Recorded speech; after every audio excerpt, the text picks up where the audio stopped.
It's Packers, it's Colts, it's Roundtable time. It's the COVID Chronicles. Jacob Morley's with me. Guys, that sucked. Let's hit it.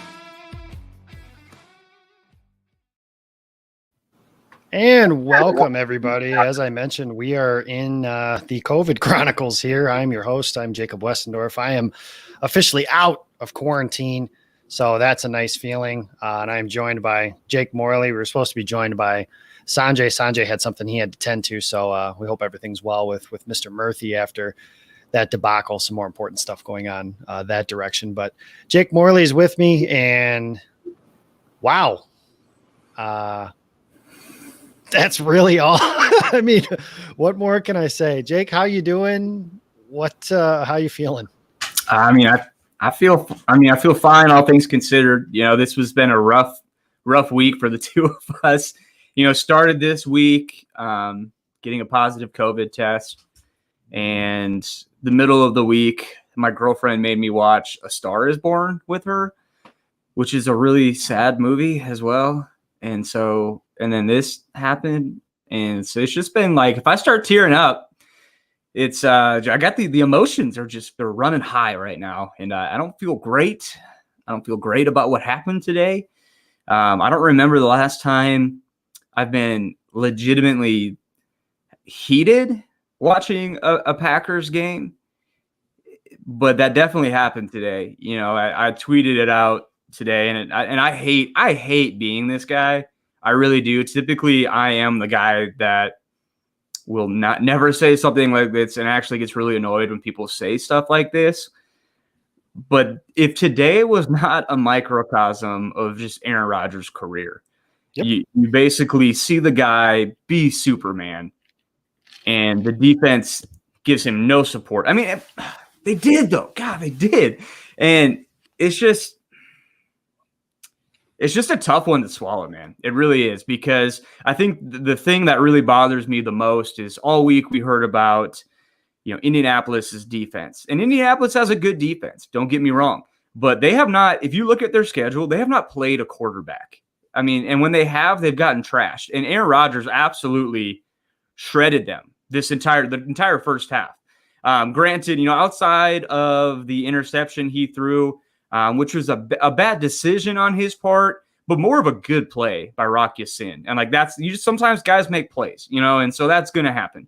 But, you know, beyond that, Aaron Rodgers did whatever he wanted to. This offense did whatever they wanted to. I thought Matt LaFleur had just a masterful game plan for this Indianapolis defense. If you go back and watch the first few drives, I mean, he is misdirectioning.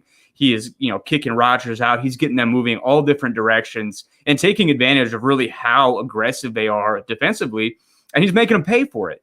And, you know, then you get just a ridiculous middle school level quarterback center exchange.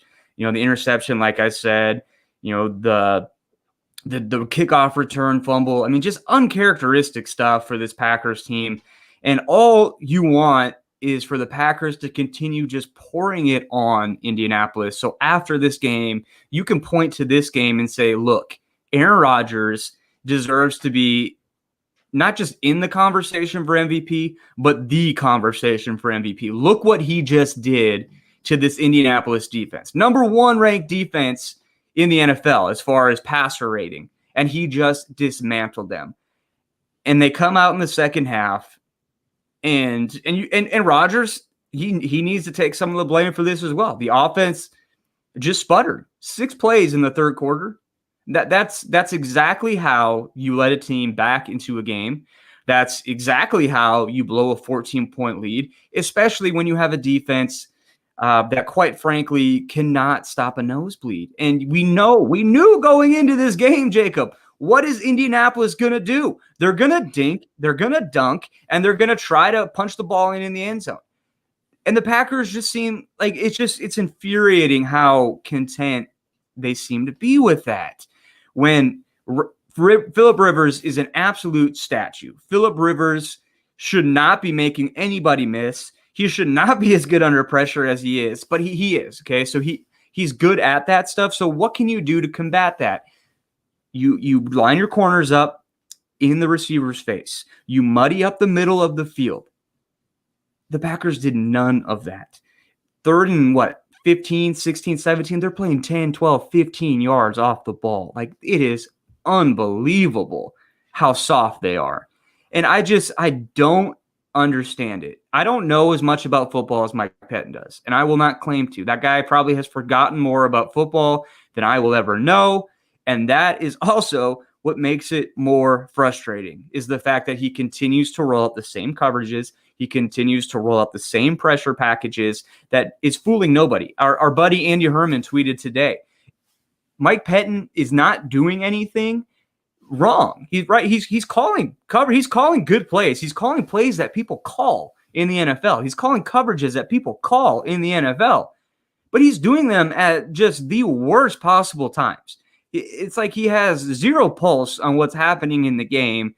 And quite frankly, I hate to be this guy too, because these men work hard. These men have families. I respect the heck out of Mike Pettin. I know he's not slacking, but this Packers team is not going to win a Super Bowl with him as their defensive coordinator. And so why do you continue to employ him? Can it get worse? You know, what happens if they promote Mike Smith, the defensive coordinator, and they're still terrible? What happens then? Well, at least you did something, right? This isn't just a change. This wouldn't be just a change to make a change. This would be a change to try to salvage something. Like, do something.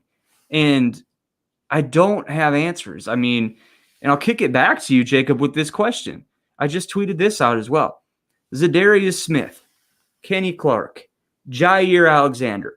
Adrian Amos is playing as good of football from the safety position as anyone in the league these last 4 weeks. Those are 4 blue chip guys. And beyond that, you have emerging players like Rashawn Gary, Kamal Martin. You have Josh Jackson, Kevin King, Darnell Savage has made plays. Raven Green has made plays. Chandon Sullivan has proven to be a high-level slot cornerback in the NFL. Why are they so bad? Are the guys, are your Dean Lowrys, are your Tyler Lancasters of the world, are your Christian Kirksey's of the world? I mean, I listed 8 guys that can play. They can legit play defense in the NFL at least an above average to replacement level. Are the 3 other guys you're running out there in Lancaster, Lowry and Preston Smith, are they that bad? Are they that god-awful bad that your defense is that bad? No, I don't think so. And I think some of those guys you mentioned, some of the guys aren't playing well. Like you meant, Preston Smith, I think, is somebody who qualifies as a good player who's not playing well, but that's also kind of a fixable issue. And you mentioned an emerging player in Rashawn Gary as somebody who needs to play more. That's kind of an easy fix to me. Just kind of take the snaps you're giving one and flip them. 52 has made more of an impact in the last couple of weeks, especially than 91 has really all season long. The reality is one of the biggest disappointments. If you start the discussion for this Packers defense in terms of what has been the biggest disappointment, number one to me with a bullet is Preston Smith. And one of the biggest things that Pettin was able to do last year was rush 4 and cover with 7. Well, the reason you were able to do that is because 55 and 91 got home with regularity, along with 97 and whoever the hell else they threw in there with him, whether it was Kyler Fackrell or anything else. That's the most troubling part to me, is that I don't understand. It's not like Preston Smith was really a one-hit wonder either. He was a good player before when he was in Washington, and he was a good player when he came to Green Bay, and he had a really good year last year. And now it's not even like he's getting pressure and just not getting home. He's just not doing anything. And that's problematic. When you talk about this defense, and I don't pretend to know who the defensive coordinator should be, but I do know that what I would like to see is somebody with a different mentality than I just need to be good enough for Aaron Rodgers. Forget that, man. I don't want that mentality. I want the mentality of we're going to carry Aaron Rodgers and we're going to be able to carry 12 when he doesn't have a good game and be able to win a championship if Tim Boyle is playing quarterback on a given day and have that ability to do that. You watch a team like the New Orleans Saints, for example. Dennis Allen is somebody who they don't care if it's Drew Brees or Taysom Hill or Teddy Bridgewater or Jameis Winston. They go out there and they're playing defense.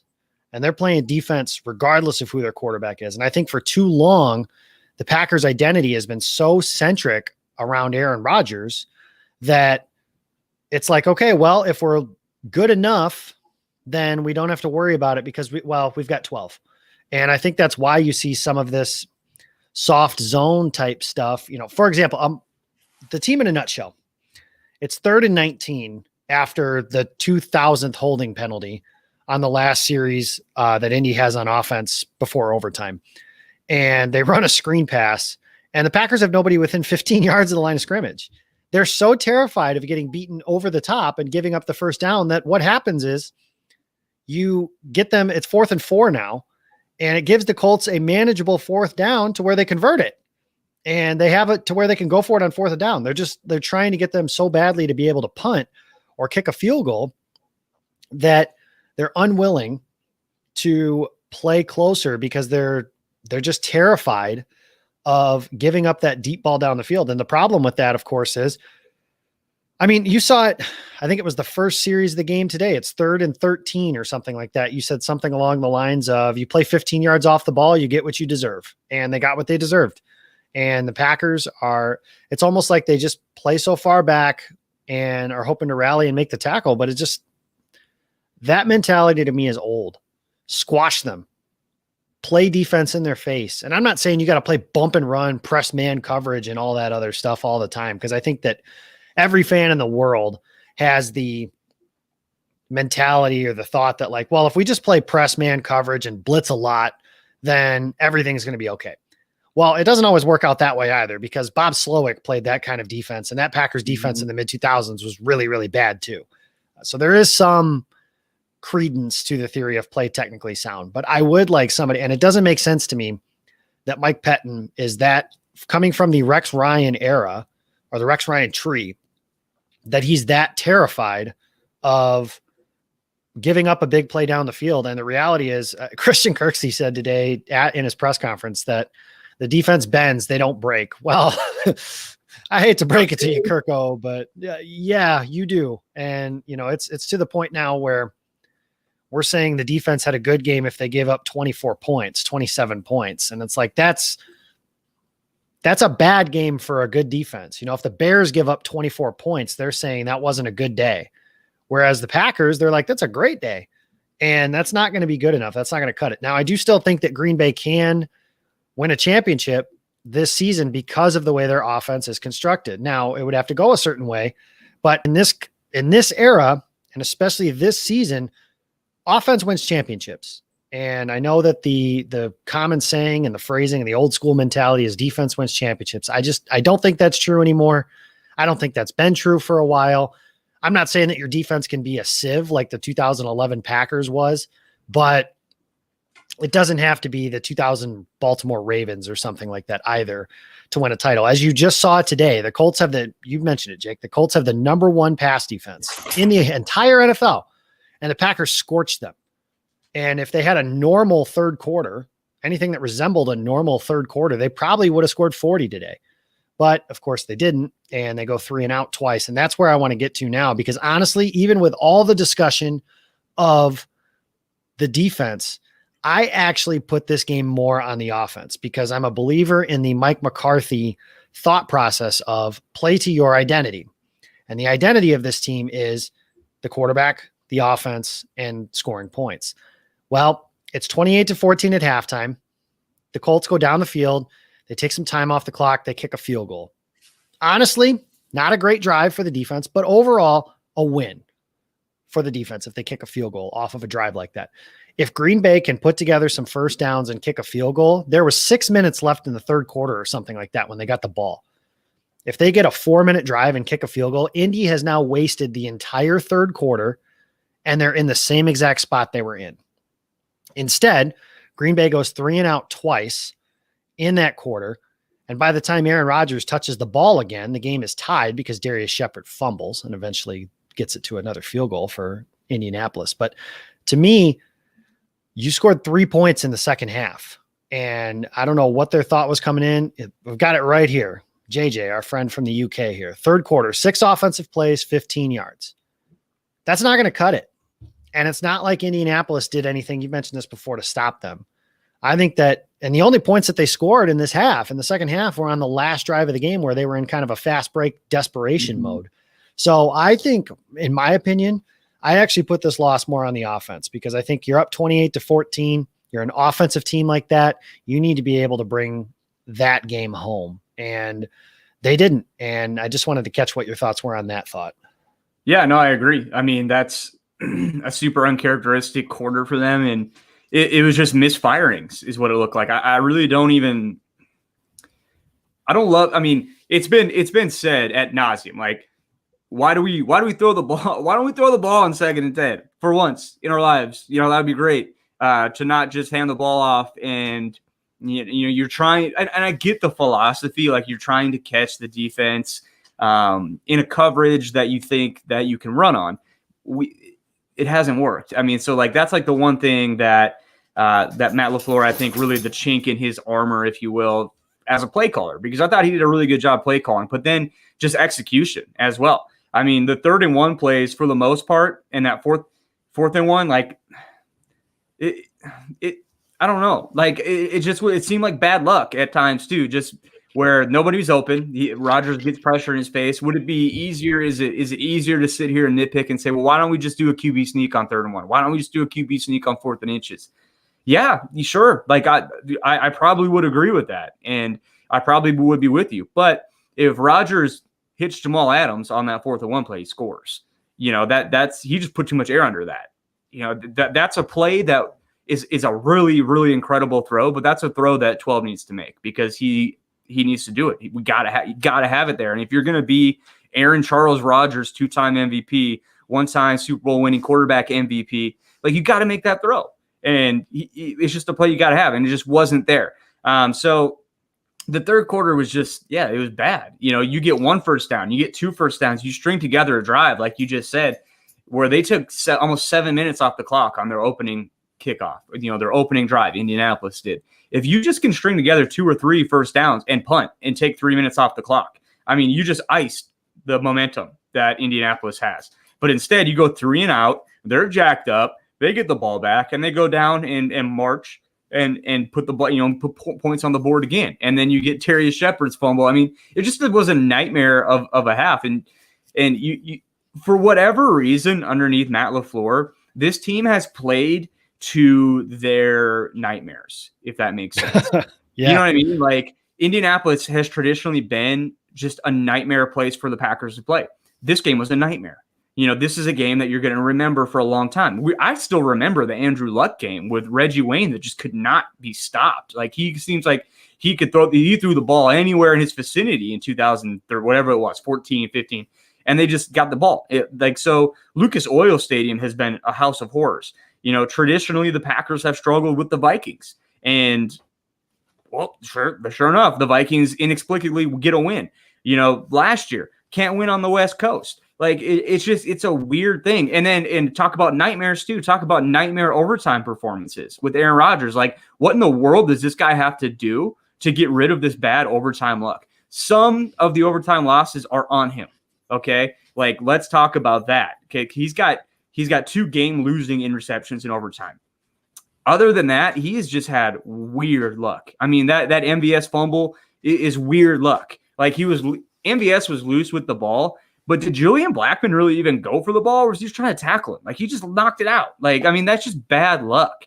And so that stuff, I mean, you have to say, like, he's what, 2-8-1 in overtime? That's unreal. Yeah, 2-8-1. Has played 11 overtime games and has attempted 17 passes in overtime. That is bizarro world. That is less than 2 attempts per overtime. That's about what your record is going to be, 2-8-1, when you get to throw the ball twice. It's actually incredible that he's got 2 wins in overtime with averaging 2 passes in overtime. I mean, it's just bizarre. So, but in the NFL, you have to make your own luck. Like that can't be argued. So the fact that people want to, oh, boo-hoo, poor Aaron Rodgers, like, I get that. I'm with you. I want to say boo-hoo, poor Aaron Rodgers too, but it's a team game. There's 22 guys out there that can be making plays for this team, and it can't just fall on 12. And the rest of the team just has not been up to the task. And Rodgers has to take some of that blame today as well, because honestly, I don't know. Let's go back to that 4th and 1 play that he did miss, Jamal Williams. Did he check out of a run? Was it a QB sneak that he thought he saw something and was wrong?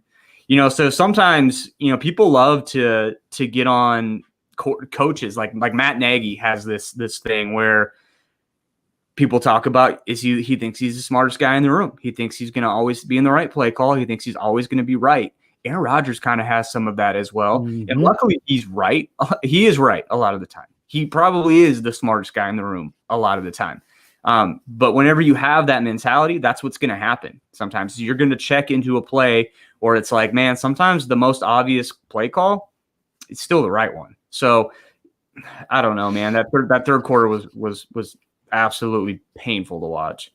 Yeah, that's something that I wanted to get to too, because it's kind of that weird catch-22, because you have these people who won't blame Aaron Rodgers for anything, and I'm not necessarily blaming Aaron Rodgers when we have this conversation, but I guess the larger issue is that Aaron Rodgers needs a larger margin for error, right? So when Aaron makes this one tiny little mistake, it can't be the difference between winning and losing. It's kind of like watching those Cleveland teams face the Golden State Warriors in the NBA Finals, for those of you that were fans, years ago like that, where whenever they made the tiniest mistake, it made a 3-point game into a 23-point game at the drop of a hat, just like that.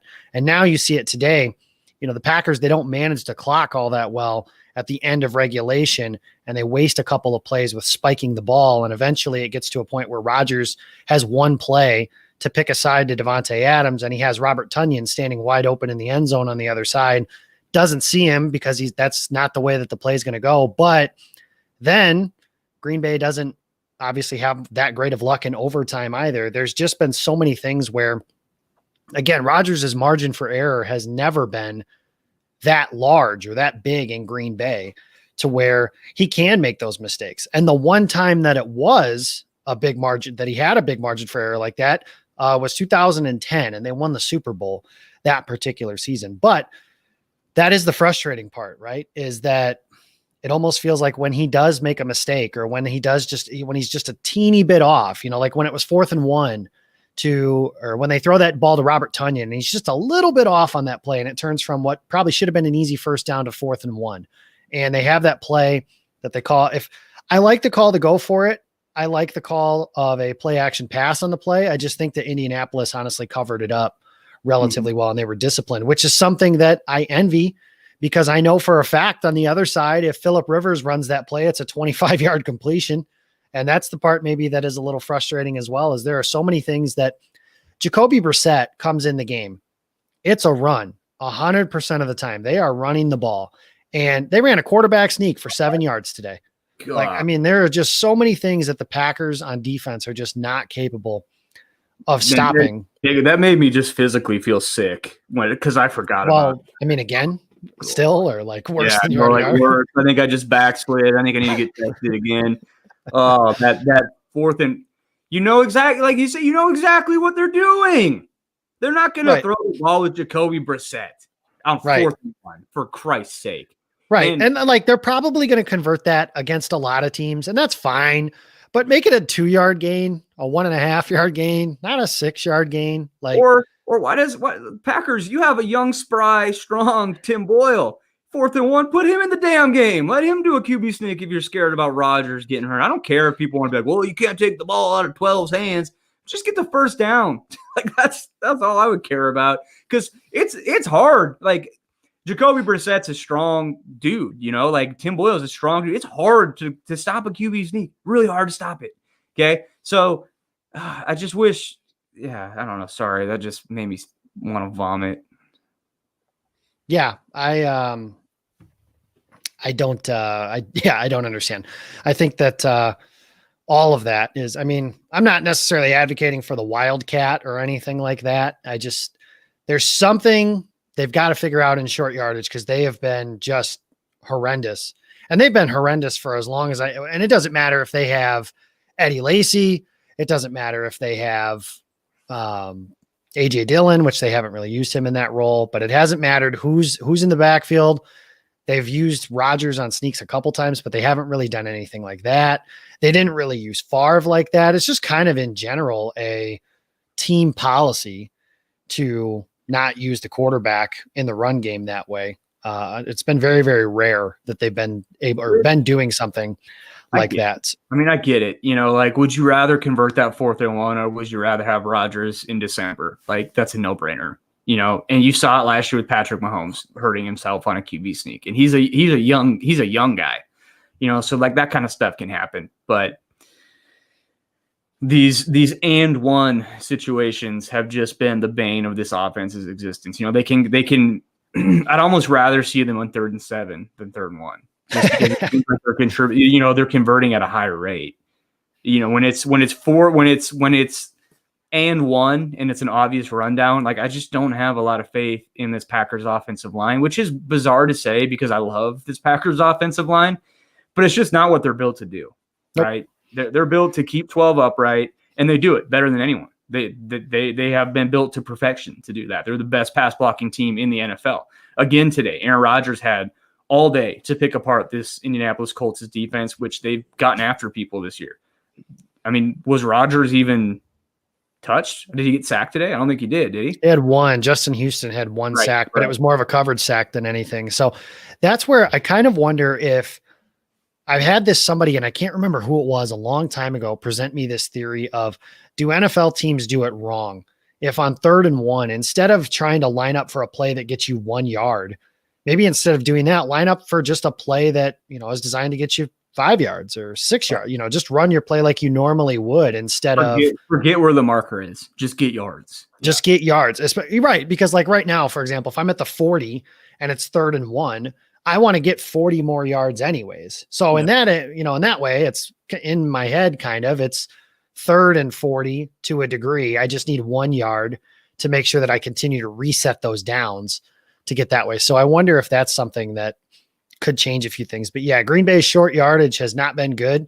And it like I said, it hasn't mattered how. I would not be surprised one bit if and when Green Bay loses in the playoffs this year, that we're talking about a short yardage kind of play where it's like, yep, that's where the entire game turned, or that's where something like that. And we kind of had that, the one game Green Bay won this year against a contender was New Orleans, and they got stuffed on a short yardage kind of play. And then 2 plays later, Zadarius Smith forced a fumble on Taysom Hill, and that turned the whole game back in their favor. So I don't know. I think that whole part is interesting.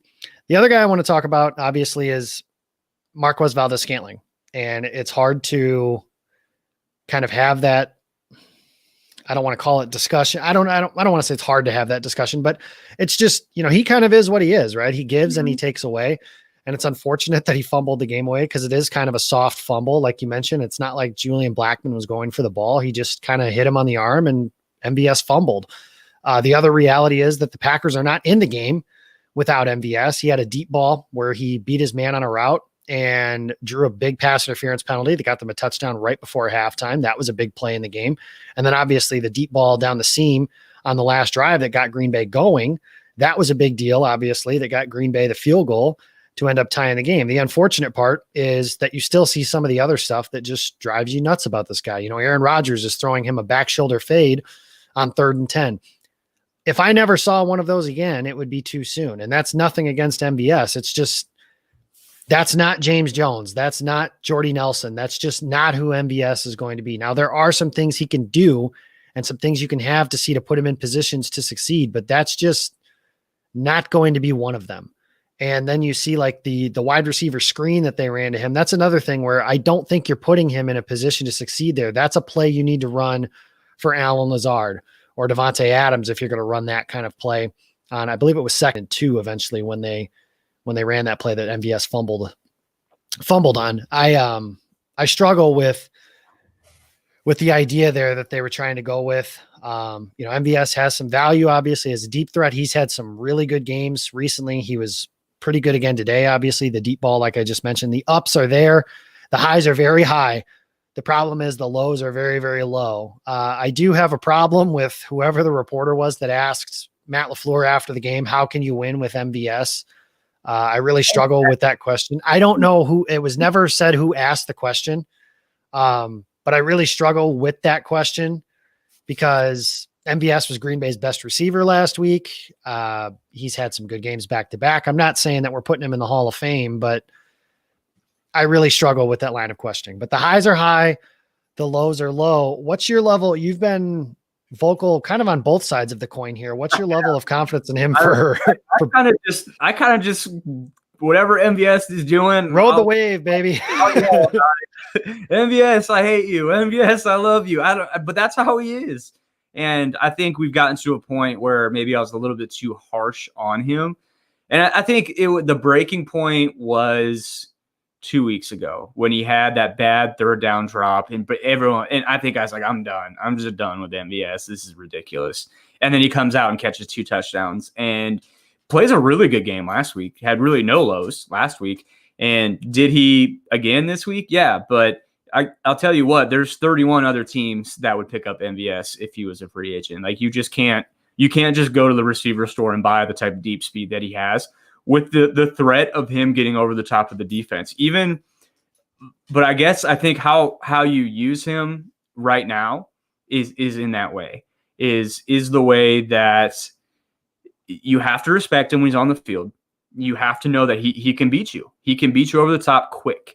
And that's valuable. That's super valuable. Ted Ginn Jr. has played in this league for a decade, being basically what MVS is. And MVS is going to be the same way. If he never finds consistency, like someone just asked, he will still always have game-breaking speed and game-breaking ability.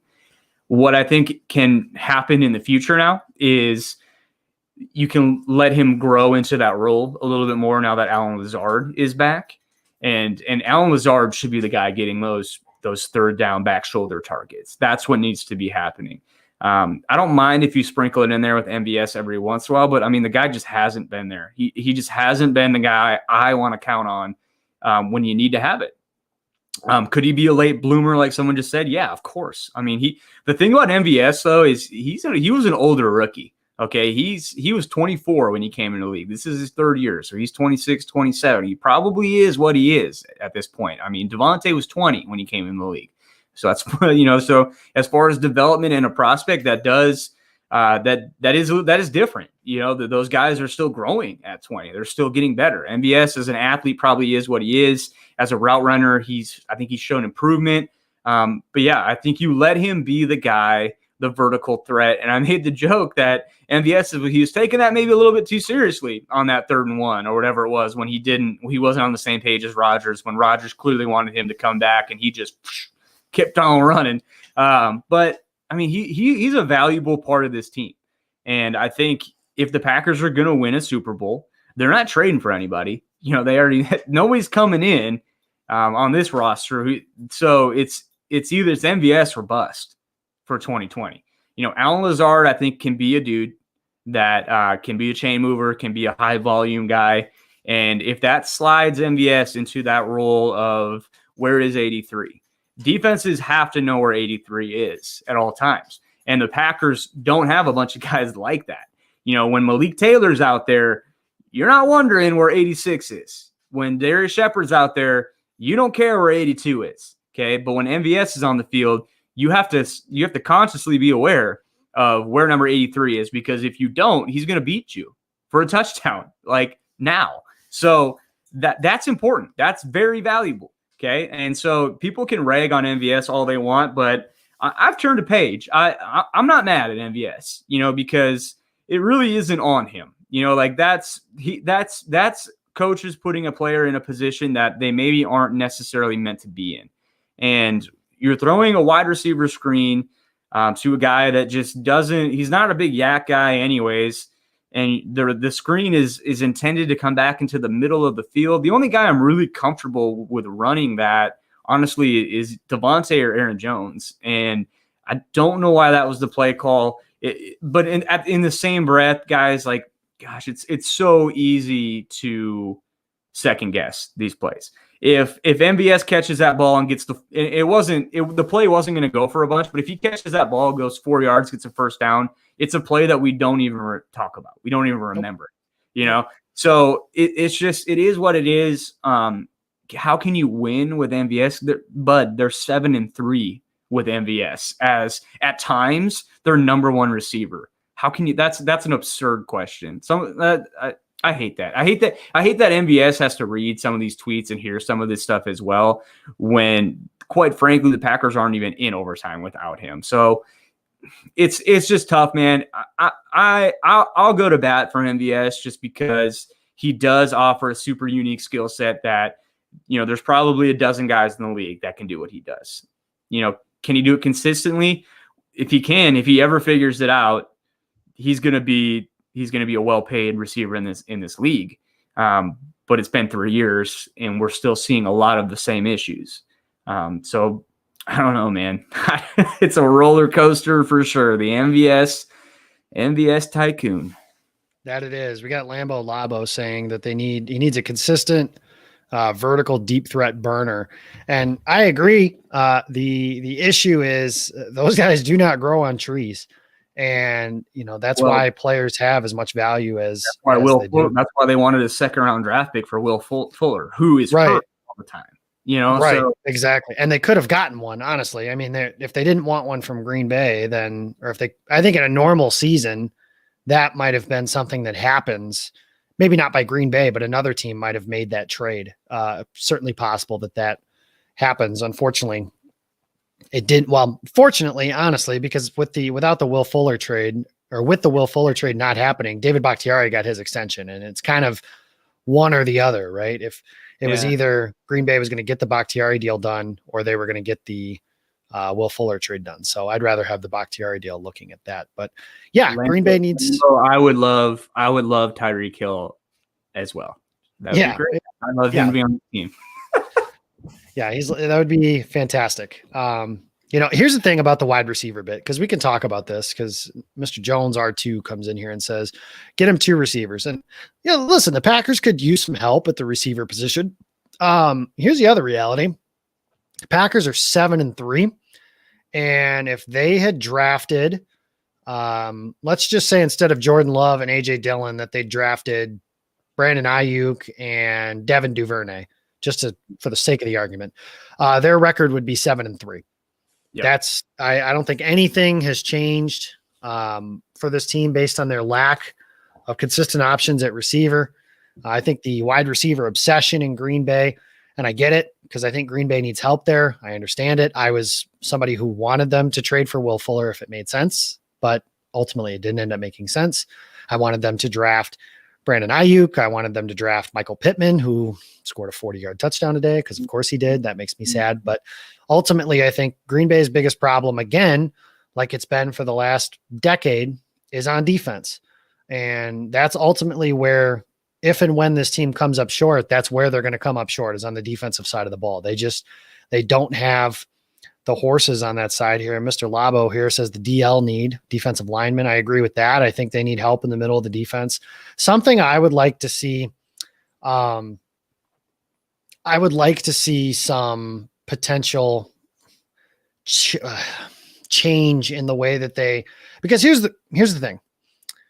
I've been on the understanding of the idea that inside linebackers are not that valuable.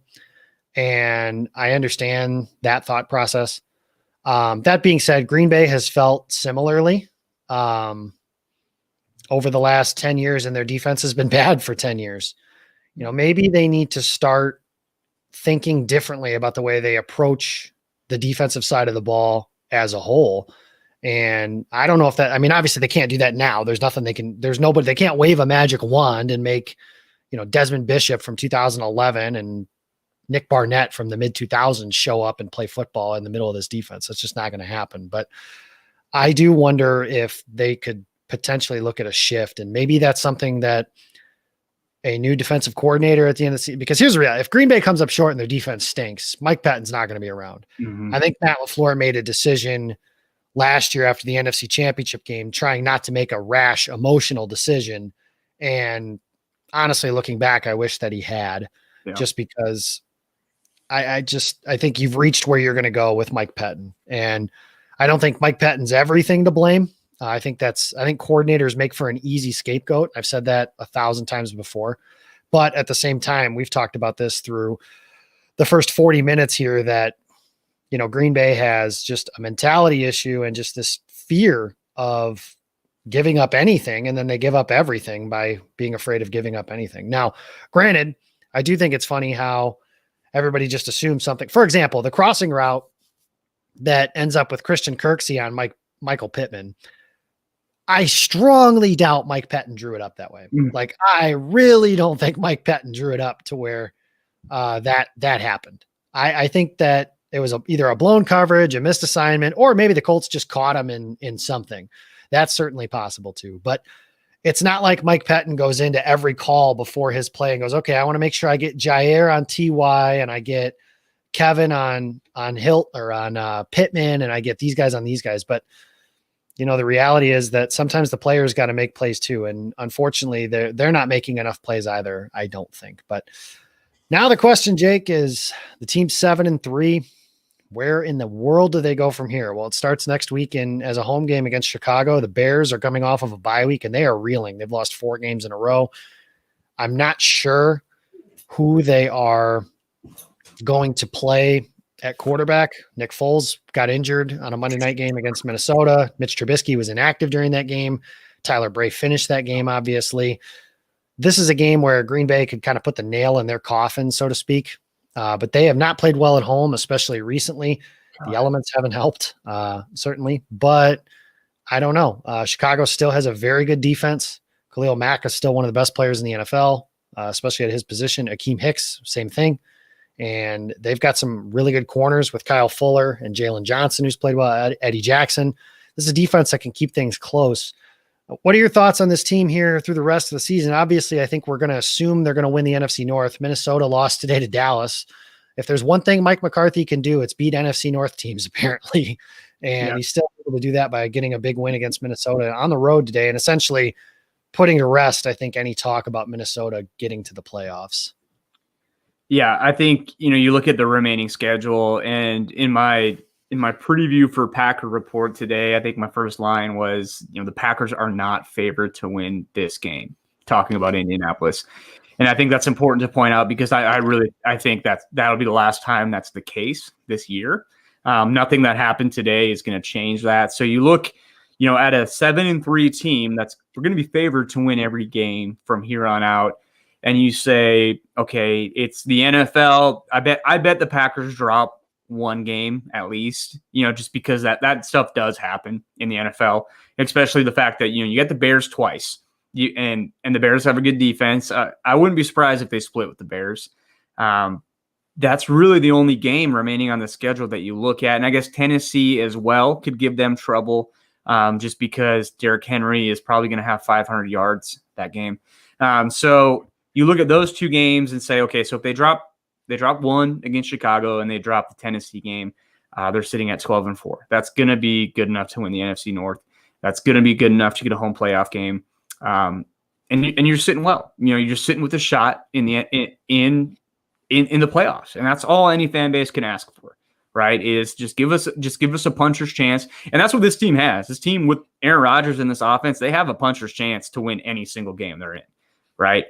So that's that. I do want to go back to, because I'm talking about the Packers' philosophy at the inside linebacker position. And if you can look at one thing with this team and say they've played probably the best inside linebackers in the league this year. They played Eric Kendricks twice. He's up there with anybody. Fred Warner's up there with anybody.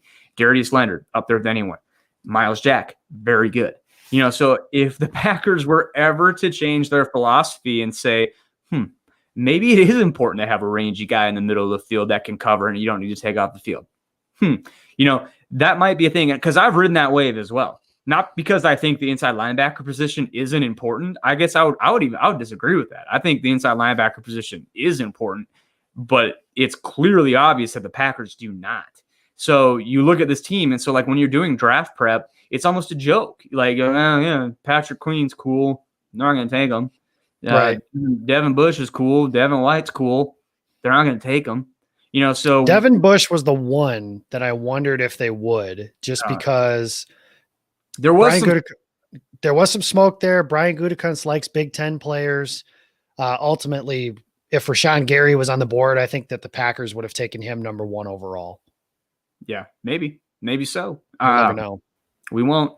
And honestly, I love Devin Bush over Devin White in that draft class, and they've both been good. I mean, honestly. So I made the joke today, though, because Packers fans freaking love Patrick Queen. He's been bad. I saw that. He's been bad. He was channeling, like you said, his inner Packer by getting dragged into the end zone by A.J. Brown. So that's what we would see here. Kamal Martin this season has been better than Patrick Queen. Is Kamal Martin that dude? I don't know. Probably not. But in a 3-4, he's a really good complementary piece if you have that dude. He's a very good, Mike linebacker within the 3-4. The Mike linebacker is basically the fullback of the defense, right? Like that's the guy that's going and just banging his face mask against people. And you put your will inside linebacker, let him be a dude like Nick Bolton. I really like out of Mizzou. I think he's a sideline to sideline guy. AJ Hawk. So for just example, AJ Hawk in 2010 was banging into people while Desmond Bishop was making plays essentially. Yep. That's a good way to look at it. That's something I do wonder though. Like you said, the Packers, I think they have a bunch of guys like that could be a secondary.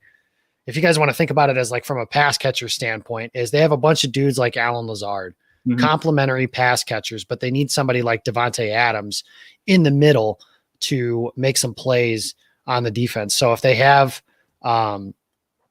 somebody like, whether it's Kamal Martin or Chris Barnes or even Christian Kirksey, who honestly I think has played relatively well the last 2 weeks. Yeah. I'll be interested to see how he grades out with Andy Herman and Pro Football Focus and all those things through the next couple of days. But I thought he's played well the last 2 weeks. But again, he's another one of those, I think he's a complimentary linebacker. And, that's the thing about, I know that the counter argument to this discussion is that while Kansas City won the Super Bowl last year with a UPS driver and a painter playing inside linebacker, I understand that, but the really good to dominant defenses, even Bill Belichick's defenses, have Dante Hightower and players like that on them.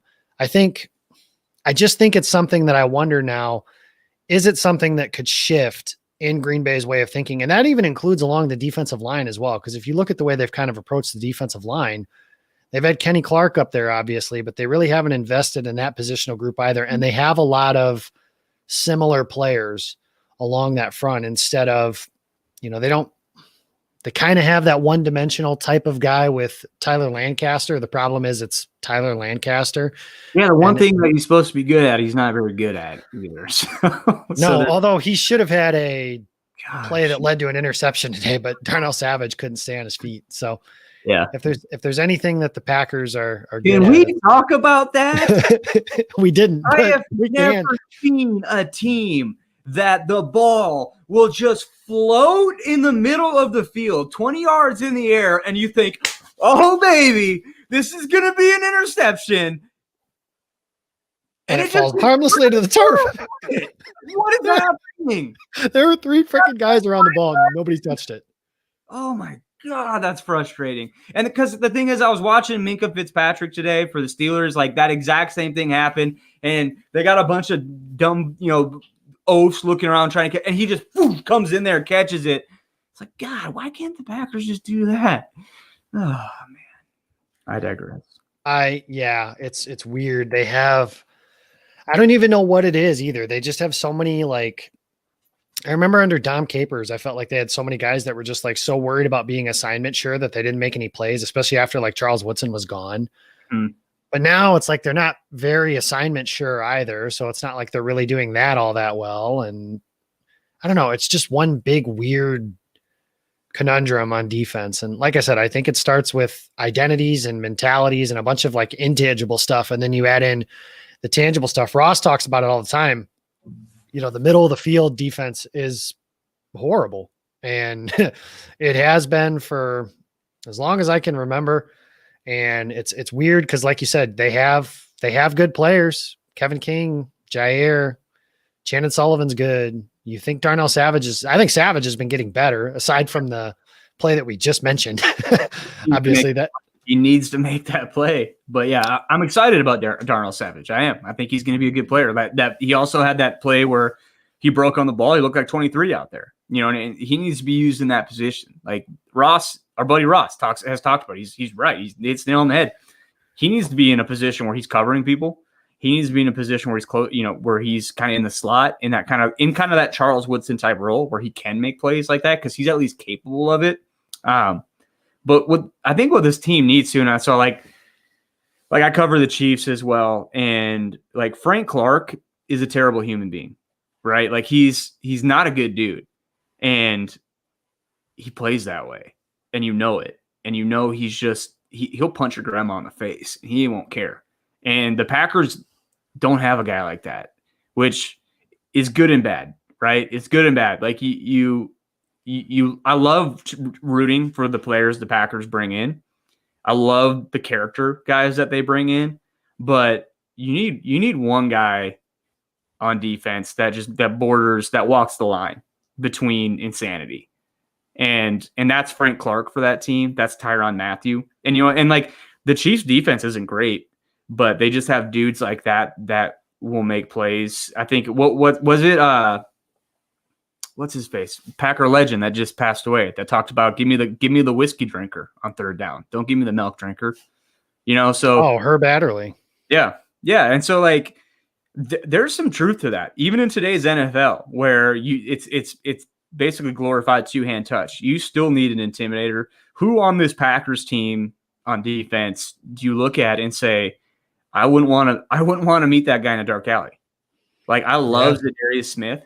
I think he's one of the best edge rushers in the NFL, but he's the nicest dude in the world. Like if you met Ladarius Smith in a dark alley, he would escort you out and make sure you got out okay, which is great, Like there's nothing wrong with that, but like you just need like Lambo, an enforcer. Yes, that's the correct word for that. Yes. Yeah, and if you look at some of the all-time great defenses, I had a buddy of mine put it this way, it ain't choir boys on that side of the ball. It's Jack Lambert and the Purple People Eaters and Richard Dent, and just it kind of borders on dirty, like, I mean, I'm not saying that I want my defense to play dirty, but it kind of borders on that a little bit. And you look at some of the that you like to root for if he's on your team and you hate, like, I don't like Frank Clark like at all. Right. But And I don't like it when he succeeds because he's that guy. Chiefs fans love him, because he is that guy. You need that guy, and the Packers they don't have that guy. No, and it's one of the things that it's strange because it makes the team. Who just said isn't J.K. Scott that guy? Well, listen, J.K. Scott, as far as I'm concerned, doesn't need to be the punter on this team anymore. He stinks, and we don't know what's going on though as well. Like he wasn't there for personal reasons, but I'll give him a little bit on that. So I don't want to sound, I guess, overly insensitive in case it's something. You're still a pro. If you show up, do your job. Right. And he's not good. That's the thing. And I don't think he has been his entire time with anything. He had the one punt against Chicago that was the game winner last year, essentially.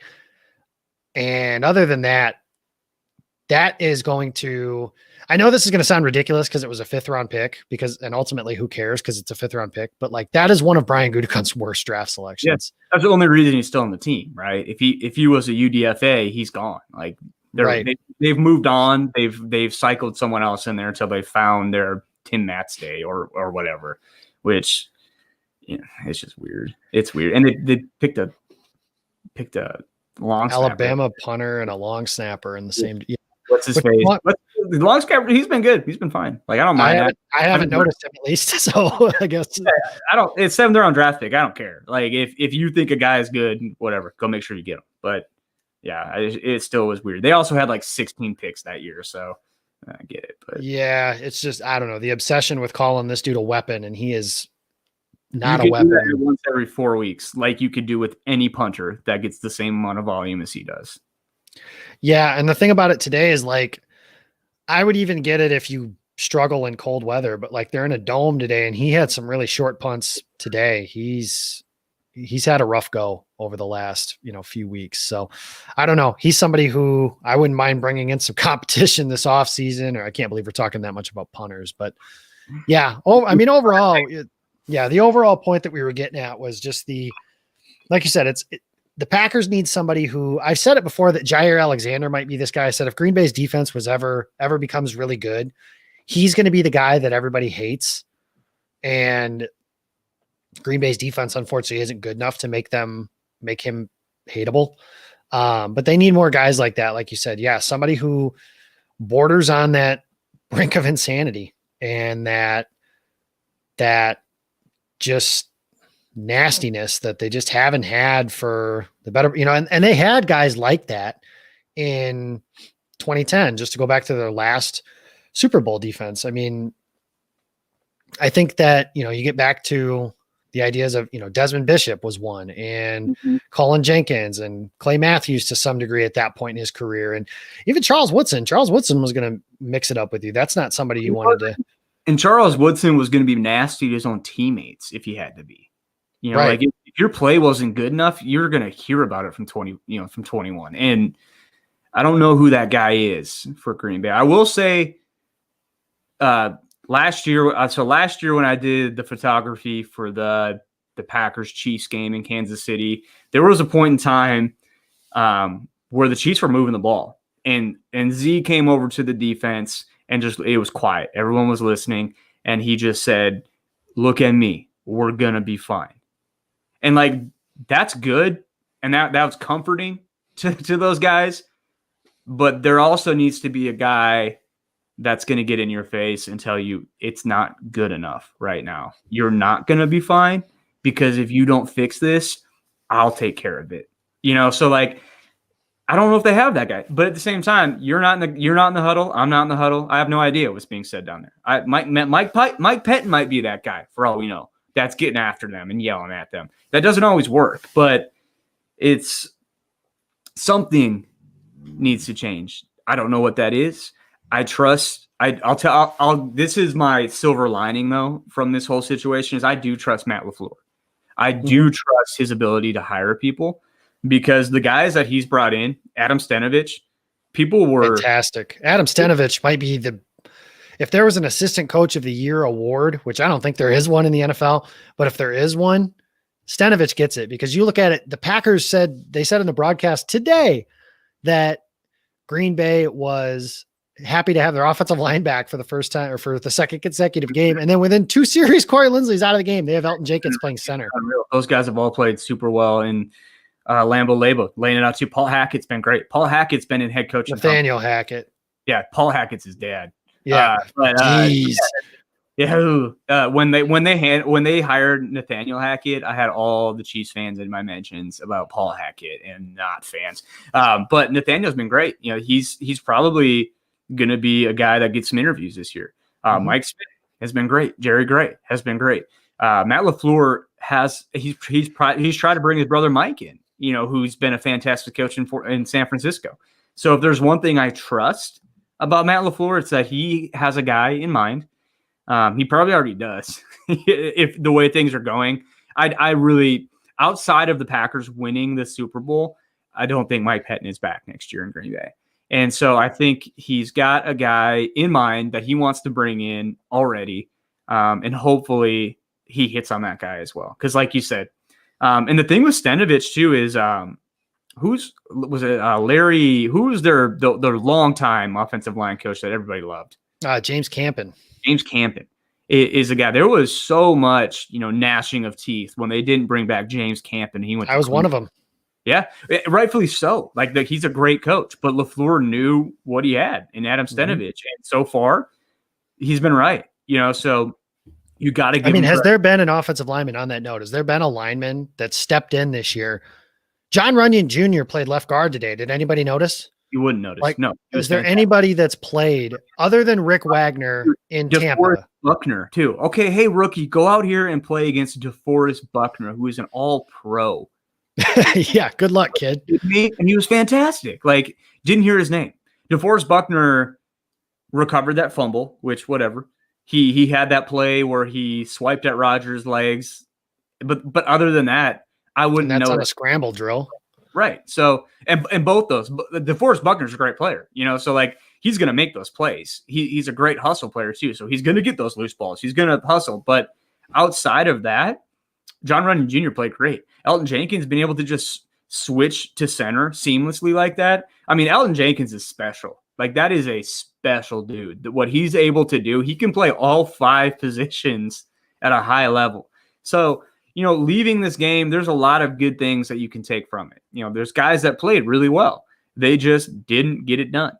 And ultimately that also falls on Matt LaFleur. That third quarter falls on the head coach. And what's good about that is Matt LaFleur will be the first person to admit that as well. He has no problem taking that blame. He has absolutely zero issues with looking at that third quarter critically, looking at himself critically, and figuring out what he can do in the coming weeks to not let that happen again. If there's one thing I really love about Matt LaFleur, it's that he has zero pride when it comes to this stuff.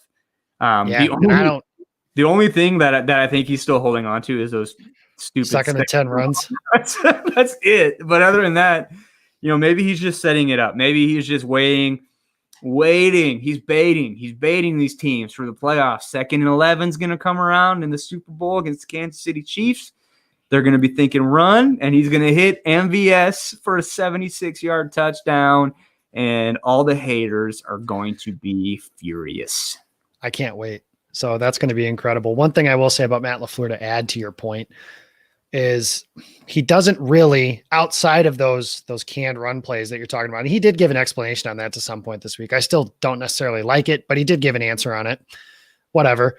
He doesn't really make the same mistake twice. And if he does, he doesn't make it a third time. There's a reason for it, and he seems to find what that reason is and try to fix it. So I think that, Green Bay's in good hands with their head coach. The one thing, and we'll close on this because we're into an hour on this, and I knew this would be the case once I found out it was just going to be the two of us, but yeah, that tends to happen. So one thing I'll leave on, and it's something that is still just so perplexing to me about the relationship between Matt LaFleur and Mike Pettin, is Matt LaFleur's trademark slogan through the first 2 years of his coaching career is all gas, no brakes.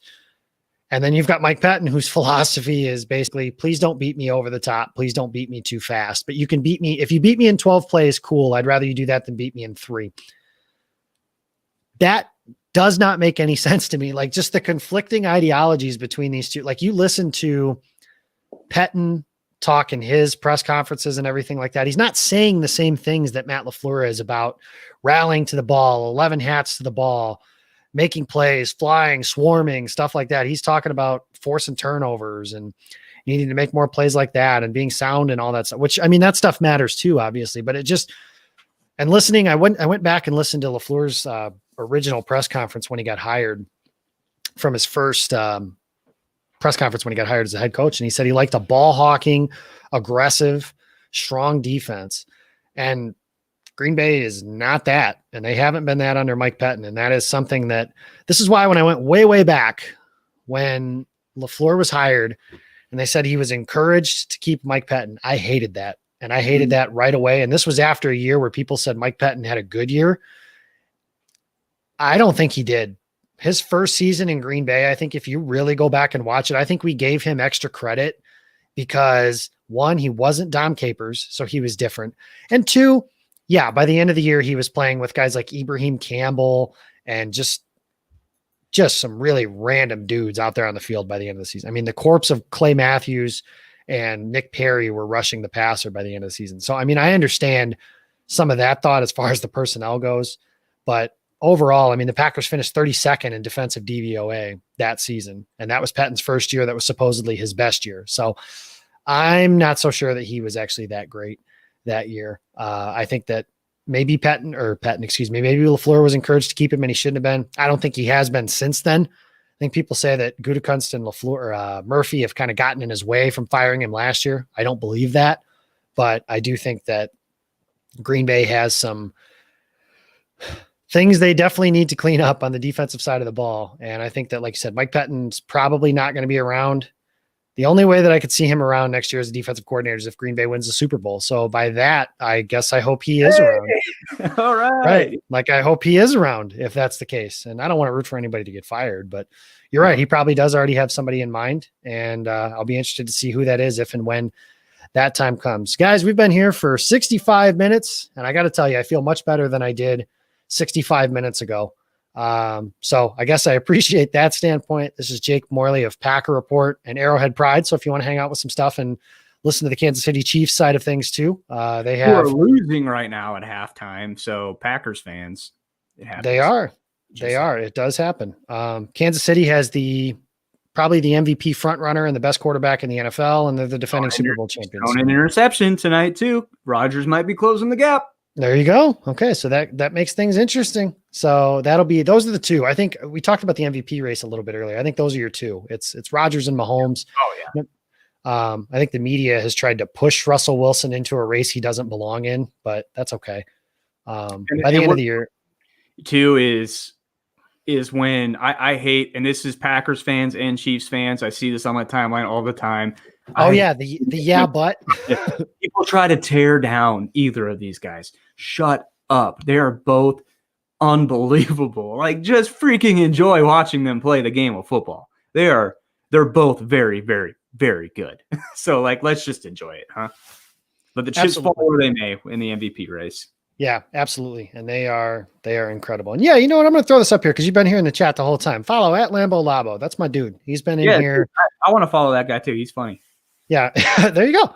They're also backed by State Farm. That's true. Rodgers and Mahomes. So that's the thing about these guys with these rivalries. We do it with Tom Brady and stuff all the time too. Although I totally understand why you guys don't like Tom Brady. Trust me when I say I fully understand that. But anyways, that's Jake Morley. Catch him, Packer Report 66. He's got the preview article every week on the night before the game. So be sure to check that out. There's always some good nuggets in there as far as stats and everything. And then you can find him at Arrowhead Pride on everything like that. You can find me. I'm at Jacob Westendorf if you really want to do that. I've got an article coming out tomorrow. It's got my gut reactions in there. So I look forward to hearing from you guys on that. Otherwise, next week, it's the Green Bay Packers and the Chicago Bears at Lambeau Field. It'll be a late one. So we look forward to that. Otherwise, thank you guys for listening. Tough one today, but next week, I hope it'll be better. I guess I can't guarantee anything at this point, but thanks guys for listening and we'll see you next time.